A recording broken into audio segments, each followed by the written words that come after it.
Ciao!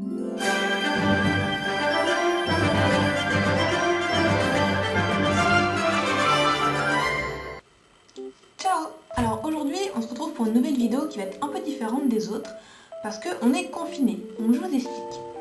Quand on est arrivé le 1er février, on était en zone jaune. Donc il venait juste de rouvrir les bars, les restaurants et les musées. Donc on a pu en profiter un petit peu.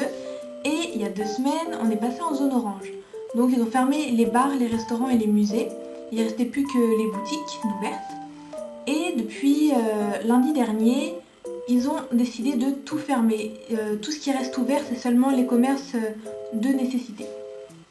Donc on est confiné et on peut seulement sortir pour se promener, faire du sport ou pour faire des achats. C'est pour ça que cette semaine, j'ai décidé de vous faire une vidéo un petit peu différente. Cette semaine, j'ai décidé de vous parler de l'Italie et de Turin. On peut pas dire que l'Italie c'est forcément très dépaysant, ça ressemble pas mal à la France, comme c'est un pays européen qui est très proche de la France, il y a beaucoup de choses similaires et la culture aussi est très très proche. Par exemple, en me promenant avec mes écouteurs l'autre jour, j'écoutais ma musique et j'ai complètement oublié où j'étais jusqu'à ce que j'entende un Italien parler et je me suis souvenu que j'étais en Italie.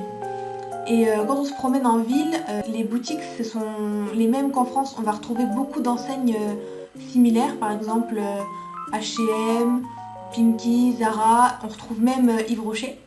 Et après pour ce qui est des grandes surfaces, on retrouve les Lidl, les Carrefour Market. Donc même s'il y a des enseignes italiennes, il y a pas mal d'enseignes qu'on a aussi en France. Et tant qu'on est sur les boutiques, ici comme on est dans une grande ville, il y a pas mal de boutiques de luxe. Donc notamment Louis Vuitton, Prada, Dior. Je suis pas rentrée mais elles sont là. Du coup comme ça fait bientôt 2 mois que je suis ici, j'ai pu relever quelques points qui étaient assez amusants au cours de mes promenades et j'ai décidé de les partager avec vous. Donc déjà pour commencer, on va parler des églises. L'Italie c'est un pays qui est très croyant et il y a des églises absolument partout. C'est comme des champignons, il y en a partout dans toutes les rues. Il est rare de ne pas en croiser dans une rue, j'ai l'impression. Parce que dans certaines rues, on peut en avoir 2 à 3 dans la même rue. Ici, dans le centre-ville, il n'y a pas 2 bâtiments pareils. Ils sont tous différents, ils sont tous très grands, mais ils sont tous différents. Il n'y en a pas 2 qui ont la même couleur ou le même style tout à fait. Même si le style architectural est assez semblable en général, on a des bâtiments très différents, des types de balcons différents, des ornements différents, et c'est vraiment très joli à voir. Et parmi tous ces grands bâtiments, on peut trouver des églises qui sont parfois presque cachées entre 2 bâtiments. Il peut y avoir par exemple une fenêtre un peu ronde ou la porte qui est très différente. Et en regardant de plus près, on se rend compte que c'est des églises. Et comme ça, il y en a un petit peu partout qui sont cachées dans la ville. Il y en a certaines qui sont indiquées sur les cartes du centre-ville de l'office de tourisme, mais il y en a plein qui ne sont pas indiquées. Et ces églises, elles sont absolument partout. Et il y en a de toutes sortes. Il y en a avec des colonnes, il y en a qui ont des dômes, il y en a qui sont très simples. J'en ai vu des rouges, des blanches, des grises. Il y en a vraiment de toutes sortes. Et c'est assez sympa à savoir. Après, pour continuer sur Turin, quand vous levez les yeux, il y a des câbles partout. La ville a comme moyen de transport les bus, les tramways et le métro. Et le tramway est un peu à l'ancienne, c'est-à-dire que les câbles sont toujours visibles et utiles. Et du coup, peu importe où vous regardez en l'air, il y aura des câbles partout. Par exemple, sur la place Vittorio Veneto, qui est une place où les gens ont pour habitude de se retrouver parce qu'il y a des bars et des restaurants. C'est une place qui est très appréciée. En levant la tête, vous avez une énorme toile d'araignée qui est faite de fils de tramway, de câbles de tramway. Et ils se servent de ces câbles pour suspendre des feux rouges. En plein milieu d'un carrefour, vous allez trouver un feu rouge qui est suspendu au-dessus du carrefour, en plus des feux rouges classiques sur le côté de la route. Après, dans Turin, j'ai remarqué qu'il y a beaucoup de places, des petites places, des grandes places, et beaucoup de places qui ont des statues ou des monuments au centre. Je ne sais pas si c'est le cas dans d'autres villes en Italie, mais j'ai trouvé qu'il y avait énormément de places à Turin. Ces places, elles ont souvent, comme j'ai dit, des statues qui sont là pour rendre hommage à des personnes, et beaucoup de monuments et tout ça. Et en fait, dans toute la ville, on retrouve beaucoup de bâtiments historiques, et il y a beaucoup de palais et de musées, et c'est une ville qui a beaucoup d'histoires à partager, et il y a vraiment beaucoup de choses à voir. Le nombre des musées au sein de la ville est assez important. Pour en revenir aux bus et aux tramways, il y a quelque chose que j'ai noté qui serait à changer ici, je pense. C'est qu'en fait, quand vous prenez le bus ou le tram, vous savez pas où vous allez. Vous devez savoir vous-même où est-ce que vous devez descendre, parce que même si tous les arrêts de la ligne sont indiqués à l'arrêt de bus sur un panneau, une fois que vous êtes dans le bus ou dans le tram, vous ne savez pas où vous êtes, vous n'avez aucune indication. Il n'y a aucune voie qui indique à quel arrêt vous êtes, aucun affichage qui vous dit quel est le prochain arrêt. Donc si vous devez prendre un bus ou un tramway à Turin, il faut prévoir à l'avance et savoir où est-ce qu'on va. Après, il y a d'autres petites choses que j'ai remarquées. Par exemple, le drapeau italien est affiché partout. Vous ne pouvez pas arriver en Italie et ignorer dans quel pays vous êtes, parce que vous trouvez des drapeaux partout. Donc, évidemment, comme en France, sur les grands bâtiments, vous avez les drapeaux européens, italiens. Ici, vous avez celui de la région ou de la ville. Mais on a aussi sur les balcons, il y a beaucoup de gens qui ont sur leur balcon le drapeau italien. Et dans les boutiques, par exemple, il y a une boutique qui vend des chocolats, qui affiche fièrement le drapeau italien avec plein de petits chocolats. Ensuite, ici, donc je pense que c'est quelque chose qui est assez propre aux pays du sud. Je ne sais pas si c'est le cas peut-être dans le sud de la France, je ne sais pas du tout. Mais je n'ai jamais vu autant, c'est qu'il y a des tentures aux fenêtres. Les gens mettent une tenture sur leurs fenêtres pour se cacher du soleil. Donc elle passe devant la fenêtre et retombe sur le balcon en général, parce qu'il y a beaucoup de balcons ici. Il y en a énormément. Après, il y a d'autres petites choses que j'ai notées aussi. C'est déjà, ça peut paraître idiot, mais c'est le feu piéton. Le feu piéton, il a un feu orange. En France, on est habitué à voir le feu vert, orange et rouge pour les voitures, et pour les piétons, vert et rouge, tout simplement. Et en Italie, ils ont le feu orange aussi pour les piétons. Et en fait, c'est plutôt pratique. On se rend compte que ça permet de savoir si on peut traverser ou pas. Ensuite, les interrupteurs ici sont différents. Ils sont pas comme nous, un simple bloc carré en général. C'est des rectangles avec plusieurs cases, 3 à ce que j'ai vu. Les cases ne sont pas forcément toutes utilisées. Certaines peuvent avoir un seul interrupteur sur les 3 ou 2 et ne sont pas forcément tous utilisés. Alors qu'en France, en général, un interrupteur sert pour une utilisation et il n'y a pas d'interrupteur qui ne servent à rien. Ensuite, les prises électriques ici, elles n'ont pas 2 mais 3 trous.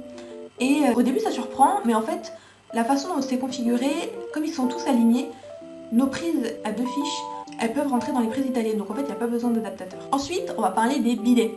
Le bidet, c'est quelque chose qu'on a souvent vu dans les maisons de nos grands-parents ou qui se faisait beaucoup à l'époque, et maintenant on n'en trouve plus du tout en France. Et en fait en Italie, on en trouve dans beaucoup de logements. Par exemple, dans toute la résidence, il y a des bidets. Dans toutes les chambres, toutes les salles de bain sont équipées d'un bidet. Et dans plein d'appartements aussi, il y a des bidets dans les salles de bain. Et pour ceux qui ne savent pas, non, ça ne sert pas à se laver les pieds. Et aussi, vous connaissez peut-être la cafetière italienne qui se compose en plusieurs parties. Donc vous avez une partie basse, où vous remplissez d'eau. Une petite partie que vous insérez à l'intérieur, vous mettez le café. Et dans la partie supérieure, en fait, une fois que votre cafetière est mise sur le gaz ou sur une plaque électrique, en fait le café va infuser et remonter dans cette partie-là qui va servir de bec versoir. Et ces cafetières, donc qui sont typiques d'ici, ces cafetières qui sont typiques de l'Italie, elles existent dans toutes les tailles. Vous pouvez en trouver des toutes petites qui vont servir pour faire une tasse, comme vous pouvez en trouver des très grandes pour 15 tasses. Il y a vraiment toutes les tailles pour le même modèle. Il y a aussi une chose que j'ai appris ici, c'est qu'avant de venir, j'ai pris des cours d'italien. Et j'ai appris que pour dire bonjour, on disait buongiorno. Et en fait, en allant dans les magasins, dans les supermarchés, je m'attendais à dire à la caissière buongiorno. Et en fait, ceux-ci disent ciao. Et je pensais que ciao voulait dire salut. Et en fait, le buongiorno est plus comme un bonjour courtois et le ciao plus comme un bonjour du quotidien. Et ça, je ne le savais pas. Après, on va parler un petit peu des Italiens. On a remarqué que les Italiens, ils klaxonnaient énormément et très souvent pour pas grand-chose, voire pour rien. Et beaucoup qui roulent très très vite et on a tendance à faire attention quand on traverse la route. Mais bon, après ça, c'est peut-être l'effet grande ville à mon avis, c'est pas que propre aux Italiens, mais on a pu largement le constater. Ensuite, les Italiens, ils parlent pas tous avec les mains, mais il y en a quand même pas mal qui s'expriment beaucoup avec des gestes, donc on peut dire que le cliché se respecte plutôt bien. Et apparemment, ils ont un vocabulaire très fleuri quand il s'agit d'insulter les gens. Ils ont beaucoup de mots, qu'on ne citera pas ici. Les étudiants qui sont avec nous dans la résidence, ils aiment beaucoup chanter et ils parlent pas beaucoup avec leurs mains. Mais par contre, ils sont très fiers de leur cuisine. Et ça, c'est quelque chose que d'autres Erasmus ont retrouvé aussi chez leurs colocataires. C'est que la cuisine, c'est sacré ici et faut pas rigoler. Je vous expliquerai un petit peu après. Aussi, comme en France, en Italie, ils ont une petite rivalité entre le nord et le sud. Il y a des petites querelles, donc voilà, rien de très violent. Mais il y a des petites discussions et des petites querelles entre les gens du nord et les gens du sud. D'ailleurs, en parlant des gens du nord, comme ici à Turin, on est très proche de la frontière, dans leur dialecte, ils utilisent quelques mots du français. Par exemple, le verbe travailler en italien se dit lavorare. Et ce verbe, dans le nord, est le même qu'en français. Les Italiens utilisent également travailler. alors que dans le sud, pas du tout. Et du coup, je vais finir cette vidéo avec 2 petites anecdotes. La première, c'est que peu importe où vous allez dans le monde, vous pourrez trouver la danse des canards. La danse des canards, après avoir discuté avec des filles de la résidence, on en est venu à trouver que la danse des canards existait dans toutes les langues, et pas seulement en français comme on pouvait le penser. Et on va finir cette vidéo en reparlant cuisine. Donc comme je vous l'ai dit tout à l'heure, les Italiens sont très très fiers de leur cuisine, et c'est pas un sujet de rigolade. Et quand on leur a expliqué comment on faisait les pâtes carbonara, donc vous connaissez tous les pâtes carbonara, quand on leur a expliqué comment on les faisait, ils nous ont regardé avec des gros yeux en nous disant que c'était pas du tout la vraie recette, et que la vraie recette, la recette italienne, ne se faisait pas du tout comme ça. Du coup, ils ont décidé de nous faire des pâtes carbonara, et ils nous ont dit, cette recette, vous l'enregistrez, et vous la partagez à tous les Français pour qu'ils sachent la vraie recette. Donc voilà.